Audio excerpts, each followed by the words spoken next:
Well, welcome to another edition of Carnivore Bites. I'm your host, Jeff Sherman, along with Dr. Eric Lopkin. Dr. Lopkin, interesting week. And I'd love your comment on this. I believed or I thought that the impeachment initiative, controversy, farce, whatever side of the aisle you're on, was going to be wrapped up. And then the Bolton wild card came in. And I actually thought, and I'd like your opinion, that changes everything. This could throw a whole monkey wrench because I thought Trump is essentially skating. Your opinion on that first? Well, it could change some of it in terms of extending the trial because people want to hear what Bolton has to say. Does it change the outcome? Doubtful. I don't think it changes the outcome. Hold on, but I think the sooner it's over with in terms of Trump's standing, the better. Here's what I think, and I want your opinion on this, please. I believe that it doesn't really, might get a couple more votes or whatever. It doesn't really affect the outcome of the trial. I get that. But does it change public perception if John Bolton says under oath that yes, Trump said to me that the aid is held up, so on and so forth?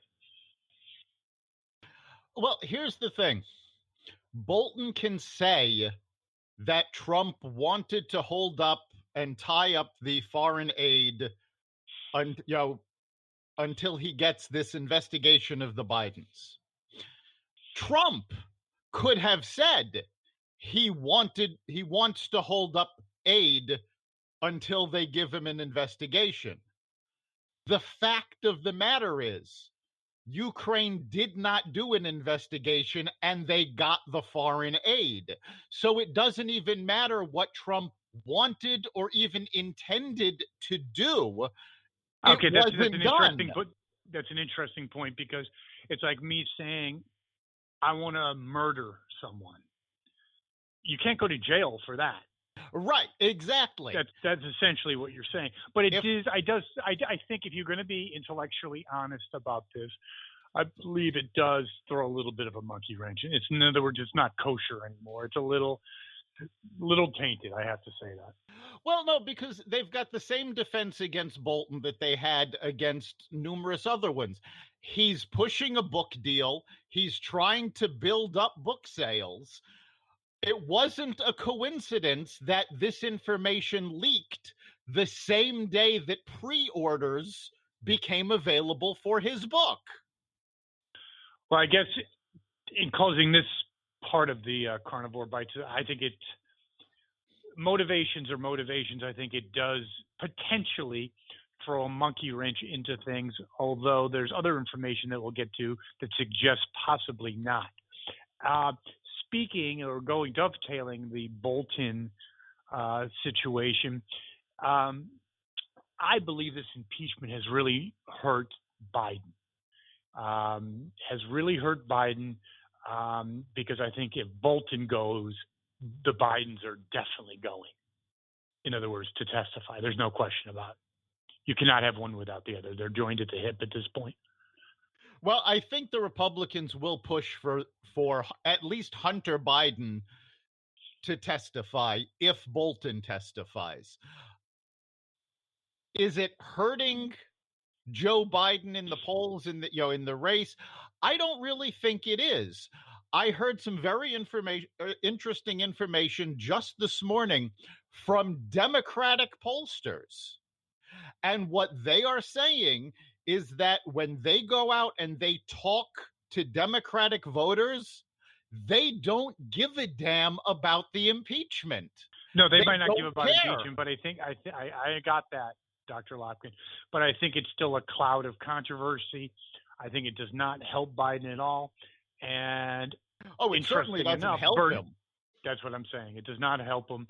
He's already a weak candidate to begin with. And in fact, I know Bernie's ahead in 3 states, which is shell-shocking. Your comments, please. The Democratic Party. Shell-shocking the Democratic Party.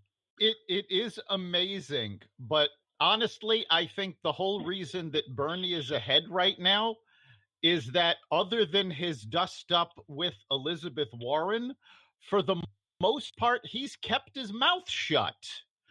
When there are speaking of Warren, hold on. Speaking of Warren, do you think she's finished? Not finished. Do you think I think her chances are greatly diminished. She was a bad joke going into this. Well, I know that, but she still was strongly in the top 3, I believe. That's tarnished. I mean, too many lies, too many controversies, and that dust up with the blue collar guy didn't help. She's still in the top 3, but the fact of the matter is she never stood a chance of going the long haul. Nothing she has said or done is going to change that. And that's the same thing with Bernie, basically. The reason he's benefiting in the polls right now is because he's pretty much kept his mouth shut. When there were fewer candidates and he actually has to talk about his policies and who's going to get hurt by them and how he's going to pay for everything, he's finished. That's why That's why the Democrats are very scared about that, because even on, I think it was CBS Good Morning, whatever, I forgot her name. It's not really important. She's very liberal leaning, without any doubt. Gayle King. Basically, no, it was someone else. Oh. He just dropped the ball. She's like, well, how much is it going to cost? He goes, I really don't know. She goes, you're proposing things and you don't know how much it's going to cost? Exactly. It was really bad. Yeah, so to your point, I think that's going to happen more and more. And that's what's going on. Bernie may very well take the nomination, but he cannot beat Donald Trump.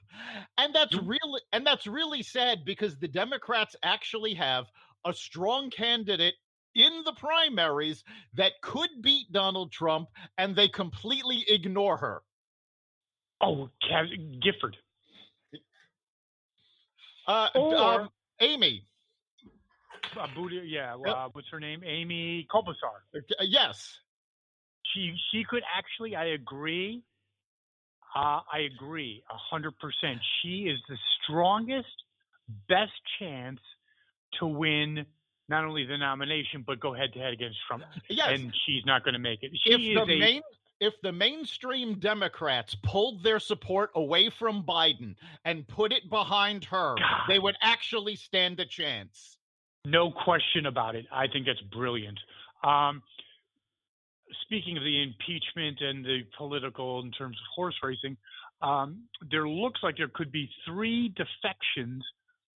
Democrats have at least stated, it could just be posturing, that they might vote for acquittal, along with, which would make a 4th, Dianne Feinstein. What do you think that's all about? Do you think they're sending signals? What is that all about?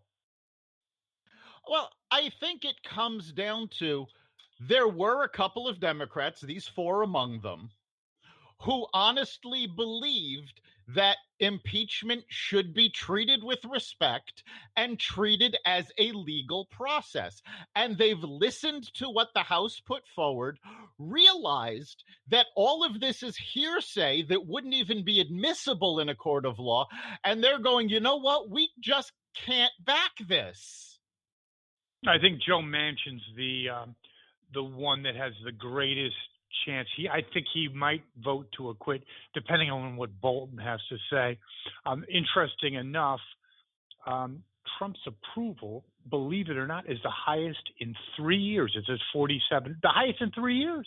Yes, because the economy is steamrolling along. Consumer confidence is up. They just signed USMCA this morning. So things are actually going well. One little quick question about consumer confidence and all that. So you don't really see the economy slowing down to a point of hurting Trump at all? Not to the point that it's going to hurt Trump. Is it going to slow down? Yes. We're at a point where the economy will be slowing down, primarily because the stock market has gone up for one of the longest bull markets in history. We are at the point with jobs where we just can't fill them. No, let me ask you about that. Is part of the pulling back on growth, part of it, not everything, is part of the issue is that companies just can't fill the open jobs? Well, part of it is that they can't fill their open jobs because we don't have the skilled workers to do it. There is another draw on the economy right now, which is the coronavirus, because you're going to see supply chains hit by factory closings because China is closing down entire cities to keep this from spreading. Well, there's a lot of manufacturing still in China. So if those factories are shut, it means nothing's being manufactured, supply chains are down. That's going to drag the economy down. Is it going to drag the economy down enough to hurt Trump? No. And in the long term, it's going to be negligible. I agree. Well, why this impeachment process is going forward, there's a Mideast peace initiative with Trump and the Israelis. I think the Palestinians opted out of it. Your comments? Yeah, I haven't gotten into all the details of the Mideast plan. I have heard the broad strokes. It's very obvious that the Palestinians did not have a part in this. And quite frankly, I don't think it's got a chance in hell of getting approval with the Palestinians. No, but let me ask you a question. What if the Israelis do it arbitrarily? Just because you don't really have a partner in peace, whatever. I mean, you can go into why, there's valid reasons, whatever. But why unilaterally just do it? Because Israel has to do something to solve this problem for many reasons. It would take a half hour to go into all the reasons why, but that's what they have to do. The Israelis could very well move forward with this and make it a reality. However, I do think that the drawbacks to the Palestinians are so great that it would push them into the arms of their terrorist partners, and we would see more war in the Middle East. Okay, fair enough. I guess in closing, the big takeaway for me is I was really surprised. I don't think initially I thought the Bolton revelation and possible testifying was going to be a game changer. I'm not so sure it is. What's your comment? I don't think it's going to be a game changer. I think it's going to draw enough interest that people are going to want to hear him testify. But in the grand scheme of things, he does not actually have proof that Trump did this because it didn't happen. We know this for a fact. The Ukrainians have said that there was no pressure. It'll make good news for CNN. It'll make good news for CNN, but the fact of the matter is they're not going to turn 67 senators to get a guilty verdict. Oh, real quick, in closing, CNN, did you see Don Lemon about him laughing about Trump supporters? Big controversy. No, I missed this one. Yeah, well, we'll check it out. We'll maybe talk about it next week. But that concludes another edition of Carnivore Bites. We'll be back next Wednesday with another edition. See you then. You've been listening to Carnivore Bites, part of the Exvadio Podcast Network.